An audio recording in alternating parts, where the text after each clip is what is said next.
Chapter 4 memory સંગ્રહ કરવાના એકમો અને ડેટા નિરૂપણ પાર્ટ 3 કમ્પ્યુટર મેમરીનું ડેટા નિરૂપણ. આપણે રોજિંદા ધંધાકીય કાર્યોમાં દશાંશ પદ્ધતિના ઉપયોગથી આપણે સુપરિચિત છીએ. આપણે ગણિતની અંદર કોઈ પણ ગણતરી કરવી હોય તો આપણે દશાંશ પદ્ધતિનો ઉપયોગ કરીએ છીએ. એટલે કે ખ્યાલ હોય તો એકમ, દશક, 100, 1000, 10,000 એ પ્રમાણે આપણે ગણતરી કરી છે. એટલે કે આપણે દશાંશ પદ્ધતિની અંદર 10 એટલે કે 0 થી 9 સુધીની સંખ્યાની ગણતરી થતી હોય તો આ પ્રમાણે આની અંદર પદ્ધતિનો ઉપયોગ થાય. તો અહીંયા કીધું છે આગળ કે દશાંશ પદ્ધતિ એ અંક સ્થાન સંબંધિત પદ્ધતિ છે. દાખલા તરીકે સંખ્યા 916ને વૈકલ્પિક રીતે 900 + 10 + 6 તરીકે દર્શાવી શકાય. આપણે દશાંશ પદ્ધતિમાં અંક તરીકે ઓળખાતી 10 સંખ્યાનો ઉપયોગ કરીએ છીએ. આ અંક 0, 1, 2, 3, 4, 5, 6, 7, 8, 9 છે. આ ઉપરાંત આપણે ભાષામાં ABCD એટલે કે A to Z ના મૂળાક્ષરો વાપરીએ છીએ. તો આપણે મેમરી ડેટા નિરૂપણ કરીએ છીએ તો એની અંદર ફક્ત આંકડાકીય માહિતી એવું નથી, આલ્ફાબેટ એટલે કે મૂળાક્ષરો, એ ઉપરાંત આપણે અલગ અલગ નિશાનીઓ એટલે કે અલ્પવિરામ, અર્ધવિરામ, એ ઉપરાંત less than, greater than, plus, minus, dollar sign, તો આ બધા અલગ અલગ ચિહ્નોનો પણ ઉપયોગ થાય છે. તો આપણે સિમ્પલ કે ભાઈ કીબોર્ડની અંદર દરેક કીનું જે પણ કી એક વખત પ્રેસ કરીએ તો એનું ડેટામાં રૂપાંતર થાય. તો એ ડેટા નિરૂપણ દરેકનું કઈ રીતના થાય છે, તો આ બધું એને જેમ આપણે અંગ્રેજી, ગુજરાતી, હિન્દી, ઇંગ્લિશ કોઈ પણ ભાષાની અંદર કામ કરીએ તો એની વ્યાકરણની ભાષા હોય છે. તો એ જ પ્રમાણે અલગ અલગ કી, બધા અંક, અક્ષરો, ચિહ્નોની વ્યાકરણના નિયમો પ્રમાણે કોઈ અર્થપૂર્ણ રીતે ગોઠવણી કરવી જોઈએ. ભાષાનો ઉપયોગ કરીને કમ્પ્યુટર સાથે પ્રત્યાયન કરવાની આ મુખ્ય રીત છે, સૌથી સરળ રીત. પણ એ સિવાય અપંગ માણસો હોય તો એને સાંકેતિક ભાષાનો ઉપયોગ કરી શકીએ છીએ. તો સાંકેતિક ભાષા આપણે ખ્યાલ હોય તો આપણે પહેલાં પ્રાદેશિક સમાચાર આવતા, એમાં બહેરા બોબડાના આવતા હતા. તો એ વખતે આપણે હાથના ઈશારા કરીને સમાચાર વાંચીને સમજાવતા હતા. એટલે કે બ્રેલ, પછી આંધળા હોય તો એને બ્રેલ ભાષા એટલે કે અને શારીરિક હાવભાવ કે ચહેરાના હાવભાવથી અભિવ્યક્ત કરાય છે. તો આ થયું ડેટા નિરૂપણ કઈ રીતના થાય છે તે.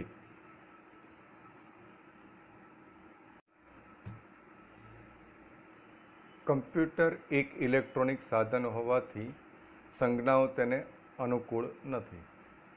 તો આપણે આગળ સમજી ગયા હતા કે કમ્પ્યુટર ઇલેક્ટ્રોનિક સાધન છે. તો ઇલેક્ટ્રોનિક સાધન કોઈ પણ મશીનની અંદર આપણે જે બોલીએ કરીએ તો એને કંઈ ખ્યાલ આવે નહીં. તો એના માટે નહીં, તો કમ્પ્યુટરની ઇલેક્ટ્રોનિક સાધનની અંદર ફક્ત બે જ વસ્તુ, ઓન અને ઓફની સ્થિતિ એટલે કે બંધ અને ચાલુની સ્થિતિ. તો એની અંદર બે જ વસ્તુ, બે જ માહિતી દાખલ થાય છે. એટલે કે દ્વિઅંકી. તો દ્વિઅંકી પદ્ધતિ એટલે કે બે જ અવસ્થાની અંક પદ્ધતિ છે. તો અહીંયા કીધું છે કે કમ્પ્યુટર એક ઇલેક્ટ્રોનિક સાધન હોવાથી આવી સંજ્ઞાઓ તેને અનુકૂળ નથી. ઇલેક્ટ્રોનિક ઉપકરણ હોવાથી તે વિદ્યુત પર કામ કરે છે, જેથી તેની ચાલુ અને બંધ એમ ફક્ત બે અવસ્થા હોય છે. આ કારણે ફક્ત બે જ ચિહ્નો હોવાથી વિશિષ્ટ પ્રકારની દ્વિઅવસ્થાવાળી ભાષાની જરૂર પડે છે, જેમાં એક સ્થિતિ બંધ ઓફ અને બીજી સ્થિતિ ચાલુ ઓન હોય. દ્વિઅંકી પદ્ધતિ બાઇનરી નંબર સિસ્ટમ આ પ્રકારની બે અવસ્થાની અંક પદ્ધતિ છે, જેમાં ફક્ત બે સ્થિતિ ચાલુ અને બંધ હોય છે. તે કાર્યક્ષમતા સાથે કામ કરે છે, દ્વિઅંકી પદ્ધતિની સામાન્ય સમજૂતી નીચે વિભાગમાં આપેલી છે.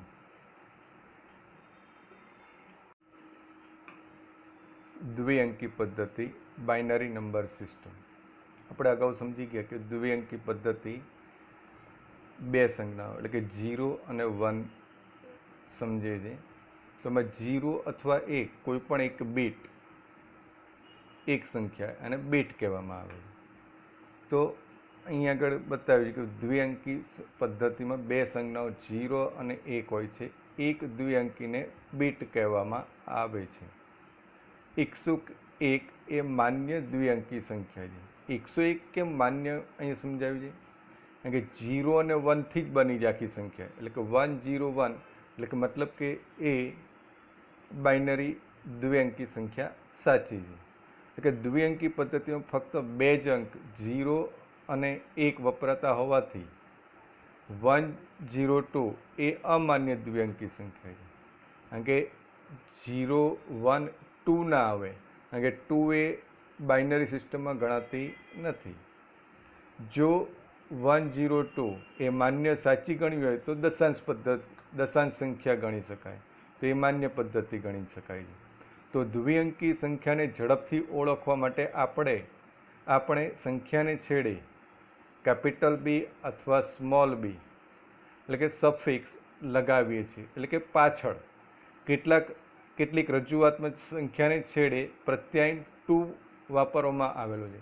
તો અહીંયા હું ઉદાહરણ સમજાય છે કે ભાઈ આથી દ્વિઅંકી સંખ્યા 101 રજૂ કરવા માટે 101 કેપિટલ બી અથવા 101 સ્મોલ બી લખી શકાય.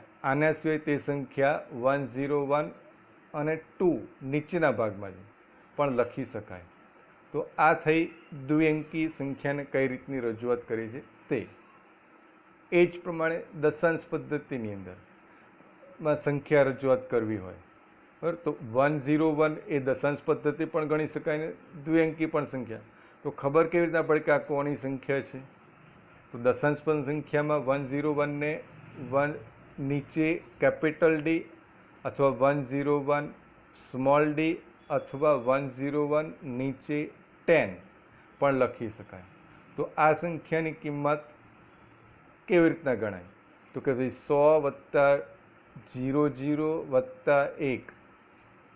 તો દ્વિઅંકી પદ્ધતિ પણ દશાંશ પદ્ધતિની જેમ જ સ્થાન સંબંધિત સાંકેતિક લિપિનો ઉપયોગ કરે છે. એટલે કે સંખ્યાના બીટના સ્થાન પ્રમાણે તેની કિંમત હોય છે. તો દ્વિઅંકી સંખ્યા 102ની દશાંશ પદ્ધતિમાં કિંમત કઈ રીતના ફેરવાય બરાબર, તો એ આપણે સમજીશું હવે વિડીયો દ્વારા.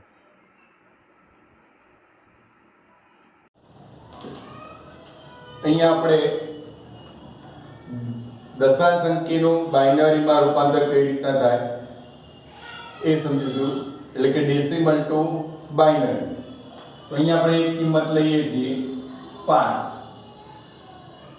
5 નો દ્વિઅંકી એટલે કે બાઇનરીમાં કઈ રીતના રૂપાંતર થાય તો અહીંયા સમજીએ. તો અહીંયા બાઇનરીમાં કરવું હોય તો આપણે ગુસા શીખ્યા હતા પહેલા ગણિતની અંદર. તો એ જ પ્રમાણે અહીંયા 5 ને ભાગાકાર કરવાનો છે. પણ કઈ કિંમત વડે? તો કે બાઇનરી છે એટલે કે 2 વડે.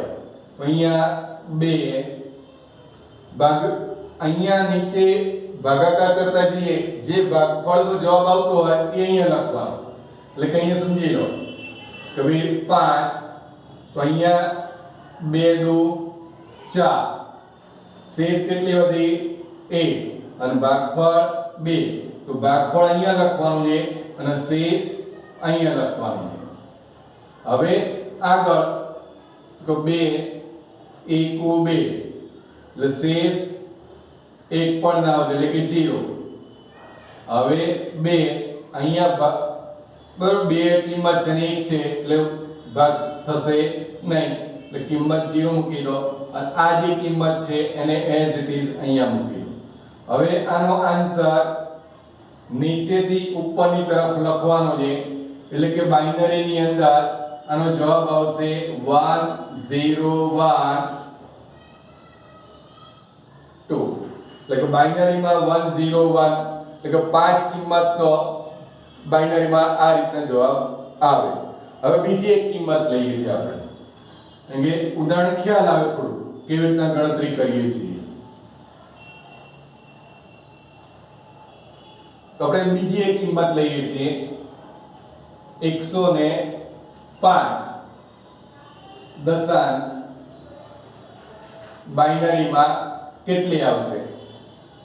તો અહીંયા 105 લસા પ્રમાણે બાઇનરીનો બેઝ 2 છે એટલે 2. હવે અહીંયા 105 ભાગ્યા 2 એટલે કે 52 52 તો 104 તો શેષ કેટલી વધે? 1. હવે 26 દો 52 શેષ 0. 13 દો 26 એટલે કે શેષ 0. 6 દો 12 શેષ 1 વધશે. 2 તરી 6 શેષ 0. 2 એકુ 2 શેષ 1. 2 હવે ભાગ ન ચાલતો એટલે 0. આ કિંમતને અહીં આગળ લખી દઈએ. હવે અહીં નીચેથી ઉપરની તરફ કિંમત લખવાની છે એટલે કે આપણો આન્સર આવશે 1 1 0 1 0 0 1 બરાબર 1 1 0 1 0 0 1. તો આપણે 105 ને બાઇનરીમાં રૂપાંતર કરીએ તો આ આન્સર મળે. હવે આ આન્સર આપણે રૂપાંતર કરવા માટે હવે આગળ સમજીશું બાઇનરીનું ડેસિમલમાં એટલે કે દ્વિઅંકીનો દશાંશ ચિહ્નમાં કઈ રીતના ફેરવ થાય એ સમજીએ. તો આપણે આ કિંમત અહીં લખી રાખીએ કે આના પછી ગણતરી કરવી એ ખ્યાલ આવે કે ભાઈ ના આન્સર આવે છે કે નહીં. આપણે 1 1 0 1 0 0 1 એટલે આપણે ભૂસી નાખીએ.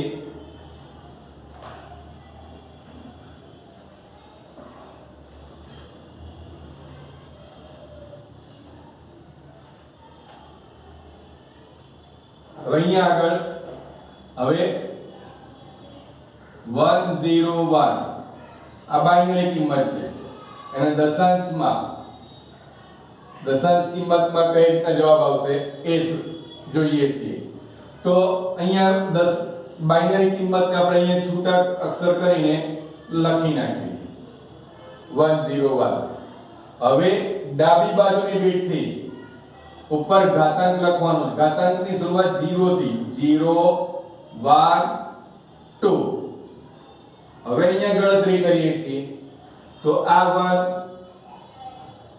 ગુણ્યા 2 2 તો છે ને તો કે આપણે બાઇનરીનો બેઝ છે એ 2 અહીંયા લખવાના છે. ઘાતાંકમાં કેટલા લખાય છે 2 વત્તા હવે 0 ની ગણતરી કરો તો 0 જ આવે એટલે ક્યાંય ગણતરી કરવાનો અર્થ રહેતો નથી. હવે 1 ગુણ્યા 2 ની 0 એટલે 0 જ ઘાત આવે એટલે છેલ્લી જે કિંમત હોય એ આપણે એલસીટીસ લખી નાખીએ એટલે આ લખવો નહીં તો પણ ચાલે કારણ કે આનો આન્સર 0 જ આવે એટલા માટે. હવે અહીંયા આગળ રૂપાંતર કરીએ તો કે ભાઈ 1 ગુણ્યા 2 ની 2 એટલે કે 2 1 2 2 2 4 વત્તા 1 તો અહીંયા 4 વત્તા 1 બરાબર 5. તો આપણે આગળ સમજીએ તો કે બાઇનરી 5 ની ડેસિમલ ને બાઇનરીનું રૂપાંતર કરે તો આ જવાબ આવતો હતો. તો આનો આન્સર આ પ્રમાણે આવી ગયો એટલે તાળો મળી ગયો કહેવાય. બરાબર સાચું છે જવાબ. હવે આગળ દેખીએ આ નીચેની કિંમતનો જે આપણે 105 ની ગણતરી કરી હતી તો 105 પ્રમાણે જવાબ આવે છે કે નીચે કરીએ આપણે. તો અહીંયા આગળ કિંમત લખી નાખીએ 1 1 0 1 0 0 1 આ બાઇનરી કિંમત છે દશાંશ કિંમતમાં એનો કેટલો આન્સર આવશે તો અહીંયા આગળ આપણે કિંમત લખીએ 1 1 0 1 0 0 1 બરાબર કિંમત લખી નાખી હવે ડાબી બાજુ જે ઉપરના ઘાતાંક લખી નાખીએ તો કે 0 1 2 3 4 5 6 હવે અહીંયા ગણતરી કરીએ છીએ કે ભાઈ 1 ગુણ્યા 2 તો 2 કયા બાઇનરીનો બેઝ છે 20 હવે અહીંયા ઘાતાંક 6 વત્તા 1 ગુણ્યા બાઇનરીનો બેઝ 2 5 વત્તા હવે 0 નો 0 છે તો આપણે આ ગણતરીમાં ક્યાંય લખતા નથી તો વત્તા 1 ગુણ્યા 2 ની 3 ઘાત વત્તા આ 1 ના 1 અહીંયા લખીએ કે 0 નો 0 છે એટલા માટે હવે અહીંયા 2 ની 6 ઘાત એટલે કેવી રીતના ગણવાનું 2 ને 2 ગુણ્યા 2 ગુણ્યા 2 ગુણ્યા એટલે 6 વખત એટલે કેટલા થશે તો કે ભાઈ ગણતરી કરો 2 * 2 2 * 4 4 * 8 8 * 16 16 * 32 અને 32 * 64 એટલે કે 64 1 * 64 કરો એટલે 64 જ આવે વત્તા હવે 2 ની 5 ઘાત એટલે કે 32 વત્તા 2 ની 3 એટલે કે 2 ગુણ્યા 2 ગુણ્યા 2 એટલે 8 વત્તા 1 તો 8 ને 1 9 બરાબર 9 ને 6 15 નો 5 દો વધી પડી 1 6 ને 3 9 9 ને 1 10 તો આપણે દશાંશ કિંમતમાં જવાબ આવી ગયો તો આ જે થઈ ગણતરી સમજાઈ આપણે આખી બધી એ પૂર્ણાંક ધન સંખ્યા હવે ધન સંખ્યા ઋણ સંખ્યા એનું સમજીએ છીએ આગળ આપણે અત્યાર સુધી જેટલી પણ ગણતરી કરી એ પૂર્ણાંક કિંમતમાં ધન સંખ્યાની કરી ધન સંખ્યા એટલે પ્લસ તો અહીંયા આગળ એટલે કે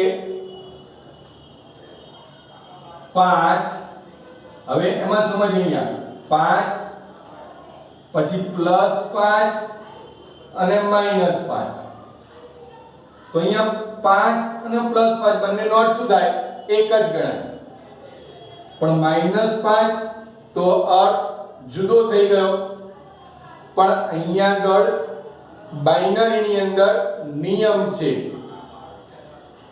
ઋણ સંખ્યા એટલે કે માઈનસ કિંમતની ગણતરી કેવી રીતના કરવી તેમાં ત્રણ નિયમો છે પહેલો નિયમ ચિહ્ન બીટનો સાઇન બીટ તો સાઇન બીટનો નિયમ શું છે તો કે જ્યાં પ્લસ કિંમત હોય તો પહેલા 5 ની બરાબર બાઇનરી કઈ હતી યાદ છે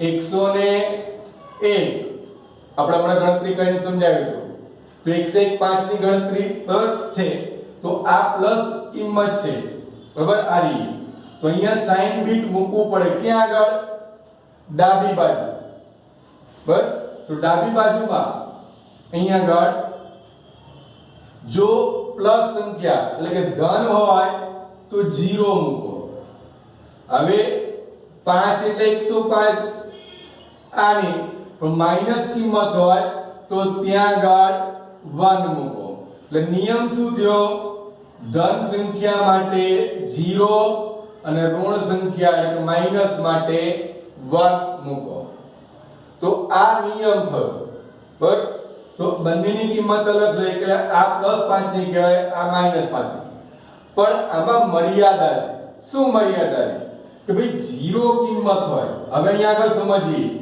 શું મર્યાદા છે કે ભાઈ 0 0 +0 કે -0, તો બંનેનો જવાબ કેવો આવે? મતલબ કે 0 જ કહેવાય, પ્લસ કે માઈનસ હોય નહીં. તો અહીંયા આગળ હવે સમજીએ કે ભાઈ પ્લસ હોય તો કે 0, તો અહીંયા સાઇન બીટની 0, અહીંયા 0 સાઇન બીટ માઈનસ છે એટલે 1 આવે. તો અહીંયા 0 +0 અને -0 નો જવાબ કેવો થઈ ગયો? અલગ થઈ ગયો. એટલા માટે અહીંયા એની મર્યાદા. હવે બીજો નિયમ, બરાબર, આજે સમજ્યા એક જ નિયમ સમજ્યા આપણે ચિહ્ન બીટનો. બરાબર, પહેલો ચિહ્ન બીટની રીત. હવે બીજો નિયમ સમજીશું આપણે એકની પૂરક રીત, એટલે કે ફર્સ્ટ કોમ્પ્લિમેન્ટ. હવે ફર્સ્ટ કોમ્પ્લિમેન્ટ નો નિયમ કઈ રીતના છે એ હવે સમજીએ. આપણે 101 પણ કિંમત સમજતા જઈશું. તો આપણે +5 ની કિંમત, બરાબર, પ્લસ ની એટલે કે 101 કોની +5 ની, આ -5 ની. તો અહીંયા સાઇન બીટ નો નિયમ, તો પહેલો કે ભાઈ 0, અહીંયા 101 પર સાઇન બીટ 1. આપણે પહેલો નિયમ લાગુ પડે. હવે બીજો નિયમ શું કહે છે? એકની પૂરક રીતમાં. તો એકની પૂરક રીતની અંદર નિયમ કહે છે કે જે સાઇન બીટ આયા એને ઉલટાવી દો. એટલે કે જ્યાં 1 છે ત્યાં 0 કરી દો અને 0 છે ત્યાં 1 કરી દો. તો અહીંયા દેખીએ આપણે તો કે ભાઈ 0 1 0 1. આ કોની કિંમત? +5 ની. હવે અહીંયા ઉલટાઈએ તો કે ભાઈ 0 1 0 0. તો આ કોની કિંમત આવી? તો કે માઈનસ. તો અહીંયા જવાબ, બરાબર. હવે આનો પણ મર્યાદા છે, કારણ કે આમાં પ્રોપરલી પૂરો સાચો જવાબ મળતો નથી. સમજીએ કઈ રીતના. તો આપણે 0 નું દેખીએ છીએ કે ભાઈ +0 અને -0. બરાબર, તો +0 માં સાઇન બીટ પ્રમાણે પહેલો નિયમ કે ભાઈ 0 અને સાઇન છે પ્લસ ની એટલે 0, અહીંયા 0 અને અહીંયા 1. આ પહેલો નિયમ સમજ્યા બીટનો. હવે બીજો નિયમ એકની પૂરક રીતમાં સમજીએ તો કે બીટને ઉલટાવી દો. તો કે ભાઈ અહીંયા 1 1 અને અહીંયા 1 0. હવે અહીંયા આગળ દેખો જોઈએ +0 અને -0. 0 નો જો જવાબ સરખો જ આવવો જોઈએ. તો અહીંયા સરખો જવાબ દેખાય છે ખરો તમને? ના. એટલે અહીંયા પણ એકની પૂરકની રીત એટલે કે ફર્સ્ટ કોમ્પ્લિમેન્ટમાં પણ એની મર્યાદા છે. હવે આગળ ત્રીજો નિયમ, બેની પૂરક રીત. અહીંયા બેની પૂરક રીતમાં સમજીએ હવે આગળ. તો અહીંયા આગળ આપણે આ કઈ પહેલો નિયમ ચિહ્નની રીત, આ એકની પૂરક. હવે બેની પૂરકમાં દેખીએ તો હવે બેની પૂરકનો નિયમ શું? તો આ સાઇન બીટ કરો, એકની પૂરક કરો, પછી આપણે બેની પૂરકનો નિયમ લાગુ પડે. તો શું લાગુ પડે? તો કે ભાઈ જમણી બાજુ એક બીટ ઉમેરી દો અને પછી એનો સરવાળો કરીને આન્સર કરો. હવે અહીંયા સરવાળો કરવા માટે થોડું ધ્યાન રાખીએ, સમજી લઈએ સરવાળો કઈ રીતના. તો 0 + 1 એટલે 1 થાય 1 વત્તા 0 તો પણ 1 થાય પણ હવે અહીંયા આગળ 1 + 1 તો આપણે કહીશું 2 પણ આ બે જવાબ દશાંશ કિંમતમાં છે બાઇનરીમાં ખરેખર એનો જવાબ આવશે 10 બરાબર હવે આ રીતના હવે +1 કે 1 હવે એ પ્રમાણે ચાલ્યા કરે તો અહીંયા આગળ સમજીએ આગળ આ સરવાળો કઈ રીતે થાય છે સમજી લીધું થોડું તો અહીંયા 1 1 0 1 હવે અહીંયા 1 ઉમેરી દઈએ છીએ તો કે 1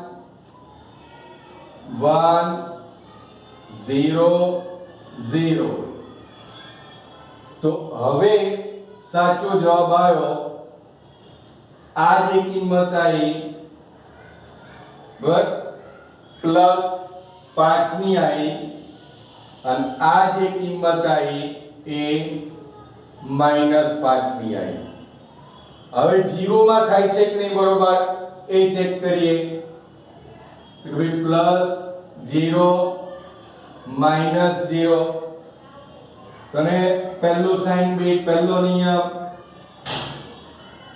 તો ભાઈ 0 0 અહીંયા 0 અને માઈનસ એટલે 1 બીજો નિયમ 1 ની પૂરક રીત 1 નો પૂરક રીતમાં શું બીટ ઉલટાવી દેવાના છે એટલે કે 1 1 હવે અહીંયા આગળ ઉલટાઈ દઈએ એટલે કે 1 0 હવે ત્રીજો નિયમ 2 ની પૂરક રીત તેમાં જમણી બાજુ 1 ઉમેરી દો 1 ની એટલે કે 10 0 વધી પડી 0 1 બરાબર 10 હવે અહીંયા આગળ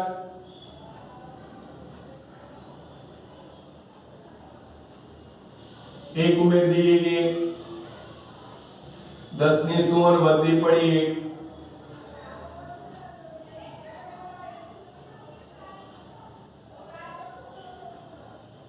1 બરાબર તો અહીંયા સમજી લઈએ આપણી બીટ કેટલી હતી 1 અહીંયા પહેલી બીટ નો બંનેનો 0 0 જવાબ આવી ગયો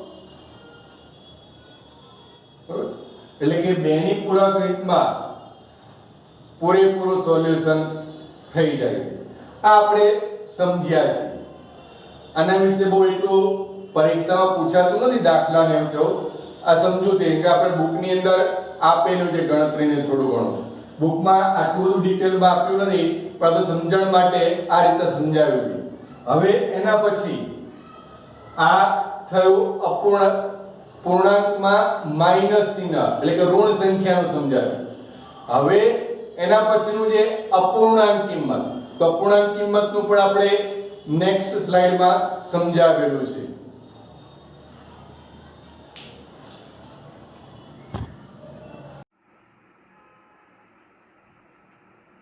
અપૂર્ણાંક સંખ્યાઓનું નિરૂપણ ફ્લોટિંગ પોઈન્ટ નંબર રિપ્રેઝન્ટેશન તો અગાઉ આપણે હમણાં શીખી ગયા તો આની અંદર પૂર્ણાંક સંખ્યાઓનું શીખી ગયા હવે અપૂર્ણાંક સંખ્યાઓનું કઈ રીતના ગણાય છે કે ભાઈ અપૂર્ણાંક સંખ્યાઓનો સંગ્રહ કરવાની રીતને કમ્પ્યુટર જગતમાં ફ્લોટિંગ પોઈન્ટ નંબર રિપ્રેઝન્ટેશન કહેવામાં આવે છે સામાન્ય રીતે વાસ્તવિક સંખ્યા રિયલ નંબરના નિરૂપણ માટે IEEE એટલે કે EEE 32 બીટ સિંગલ પ્રિસિશનની પદ્ધતિ વપરાય છે તો IEEE નું પૂરું નામ Institute of Electrical and Electronics Engineers એ વિશ્વનું સૌથી મોટું પ્રોફેશનલ એસોસિએશન છે જે માનવજાતના વિકાસ માટે એડવાન્સ ટેકનોલોજી નવોત્થાન અને શ્રેષ્ઠતા માટે સમર્પિત છે. ઇન્ટરનેટ પર તેની સાઇટનું એડ્રેસ આપણે ચેક કરવું હોય તો એની અંદર આપેલું છે કે ભાઈ www.ieee.org. તો આ ફ્લોટિંગ પોઈન્ટની કઈ રીતના કામ છે એને બતાવે. તો IEE32 પદ્ધતિ મુજબ આપેલી સંખ્યાને દર્શાવવામાં આવે છે ત્યારે આકૃતિમાં 4.15 દર્શાવ્યા પ્રમાણે 3 ભાગમાં વિભાજિત કરવામાં આવે છે.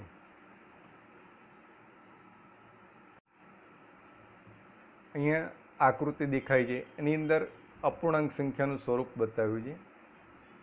તો એની અંદર સાઇન ટોટલ બીટ 32, કઈ રીતના 0 થી 31, એટલે ટોટલ 32 બીટ થઈ. તો પહેલી સાઇન તો 31મી બીટ, પછી એક્સપોનેન્ટ એટલે કે ઈ તો 30 થી 23 સુધીની એટલે કે એ 8 બીટની સંખ્યા. એના પછી પોઈન્ટ પછીની સંખ્યા જેને ફ્રેક્શન કહેવામાં આવે તો એ 22 થી 0ની, તો એની અંદર 23 સંખ્યાનો સમાવેશ થાય. તો અહીંયા નીચે સમજાવ્યું છે આકૃતિ, ઉપર આકૃતિ બતાવી છે. તમે પહેલા વિભાગની અંદર એની અંદર સંખ્યાની ડાબી બાજુથી સૌથી પહેલો બીટ, મોસ્ટ સિગ્નિફિકેન્ટ બીટ એ સાઇન બીટ. આકૃતિમાં એસ જે ધન સંખ્યા માટે 0 અને ઋણ સંખ્યા માટે 1 હોય છે. એટલે કોઈ પણ કિંમત નાખો, જો ધન સંખ્યા હોય તો અહીંયા 0 આવે સાઇન બીટમાં, અને જો ઋણ સંખ્યા એટલે કે માઇનસ સંખ્યા હોય તો ત્યાં સાઇન બીટની અંદર 1 આવે. બીજા વિભાગની અંદર એટલે કે બી, ચિહ્ન બીટ પછીના 8 બીટ એ ઘાતાંક સંખ્યા રજૂ કરે છે. સી, બાકીના 23 બીટ એ અપૂર્ણાંક ભાગ એટલે કે ફ્રેક્શન એટલે કે એફ રજૂ કરે છે.